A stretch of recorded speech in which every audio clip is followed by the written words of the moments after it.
Assalamualaikum warahmatullahi wabarakatuh. Salam semangat, salam bahagia calon guru penggerak Indonesia. Saya Sundarwoto, calon guru penggerak angkatan 5 dari SD Negeri Rawa Pembeni, Kecamatan Benda, Kota Tangerang, Provinsi Banten. Fasilitator saya adalah Bapak Dr. Kuwarti MPD dan pengajar praktik Bapak Asyari Basit MPD. Pada kesempatan yang baik ini, saya akan memaparkan kesimpulan dan refleksi saya modul 1.1 pada tugas 1.1.A.8 koneksi antar materi. Memang selama ini proses pembelajaran yang saya lakukan sudah baik menurut saya pribadi dan menghasilkan yang baik pula. Namun setelah mengikuti pendidikan guru penggerak dan memaknai filosofi pendidikan menurut Ki Hajar Dewantara, ternyata apa yang sudah saya lakukan selama ini kuranglah sempurna.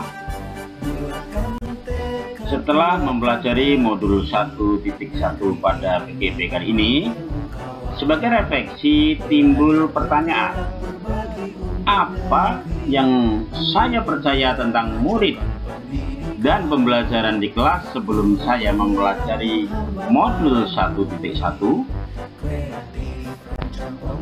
Sebelum mempelajari modul 1.1 ini, ternyata saya belumlah baik. Saya masih belum membuat kesepakatan ketika memulai proses pembelajaran. Ketika memberikan pekerjaan rumah pun harus diselesaikan besok tanpa melihat kondisi mereka di rumah. Peserta didik harus dapat mengerjakan tugas yang saya berikan tanpa melihat kemampuan mereka. Saya juga memberikan hukuman ketika tidak mengerjakan tugas yang saya berikan. Dan peserta didik saya harus mendapatkan nilai yang melampaui KKM agar mereka lulus. Begitu yang saya katakan. Ternyata ini adalah tindakan yang salah menurut filosofi pendidikan KHD. Mengapa? Karena peserta didik saya mengerjakan tugas-tugas yang saya berikan seperti sebuah keterpaksaan, bukan sebagai kesadaran bahwa mereka bahagia yang penuh rasa tanggung jawab dalam mengerjakan tugas itu. Karena saya berprinsip, yang saya lakukan selama ini menganggap bahwa siswa itu sebagai kertas putih yang kita coret-coret sesuai kemauan kita sebagai seorang guru. Namun setelah mempelajari modul 1.1 dari filosofi pendidikan Ki Hajar Dewantara, bahwa kita harus memandang anak itu sebagai kertas putih yang sudah berisi coretan namun masih buram. Nah, tugas kita sebagai guru untuk menjadikan coretan yang buram itu semakin jelas. Itulah apa yang saya percaya tentang murid dan pembelajaran di kelas sebelum saya mempelajari modul 1.1. Terdapat pertanyaan lagi, apa yang berubah dari pemikiran atau perilaku saya setelah mempelajari modul ini?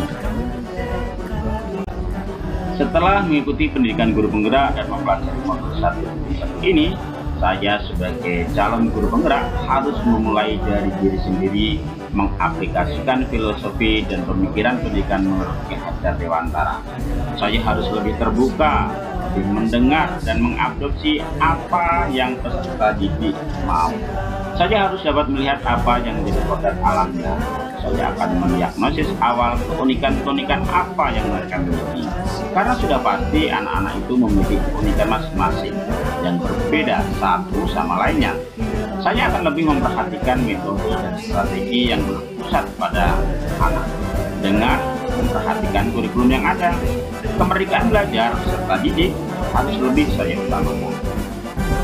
Hal lain yang saya dapatkan dari PGP ini adalah filosofi Ki Hajar Dewantara, yaitu ing ngarsa sumtulodo, ing madya mangunkarsa, Duri Handayani. Memang filosofi ini sudah saya dapatkan sejak saya sekolah dulu. Namun makna sesungguhnya barulah saya dapatkan saat ini. Sebagai seorang guru, kita harus memberikan teladan dalam sebuah kepemimpinan, sebagai arti Engar Sosone Tulodo. Dan sebagai arti dari Ing Madya Mangunkarso adalah ketika kita di tengah-tengah bersama siswa, kita harus mampu memberikan semangat, bekerja sama, dan menyelesaikan pekerjaan bersama. Yang terakhir, tuturi handayani. Ketika kita di belakang, harus mampu memberikan dorongan moral, memotivasi kepada peserta didik agar mereka tumbuh dan berkembang sesuai dengan keunikan dan kodrat serta potensi yang mereka miliki. Sebagai kesimpulan refleksi yang saya lakukan pada modul 1.1 ini adalah apa yang saya segera lakukan lebih baik agar kelas saya mencerminkan pemikiran. Jadi kesimpulan yang saya dapatkan, saya harus segera melakukan perubahan agar kelas saya nantinya dapat mencerminkan pemikiran kecerdasan dewantara. Perubahan yang akan saya terapkan diantaranya adalah: 1. Melakukan asesmen diagnostik awal untuk mengetahui profil siswa. Selanjutnya, merancang pembelajaran yang sesuai dengan apa yang saya dapatkan dari hasil asesmen diagnostik awal yang sudah dilakukan. 3. Membuat kesepakatan pada saat proses pembelajaran. 4. Memberikan berbagai variasi bentuk tugas sesuai dengan potensinya. 5. Melaksanakan pembelajaran dengan metode yang menyenangkan. Melakukan berbagai bentuk variasi penilaian sesuai dengan kemampuan dan potensi siswa. 7. Membuat kesepakatan yang berhubungan dengan tugas-tugas yang saya berikan. Dan tidak kalah penting lagi adalah saya akan berkolaborasi dengan rekan sejawat di sekolah. Demikianlah kesimpulan dan refleksi terhadap pemikiran-pemikiran Ki Hajat Dewantara pada modul 1.1 yang dapat saya sampaikan. Semoga dapat menjadikan koreksi dan motivasi diri untuk menuju merdeka belajar. Terima kasih. Wassalamualaikum warahmatullahi wabarakatuh. Guru penggerak, bergerak, tergerak, menggerakkan. Lahirkan profil pelajar Pancasila, belajar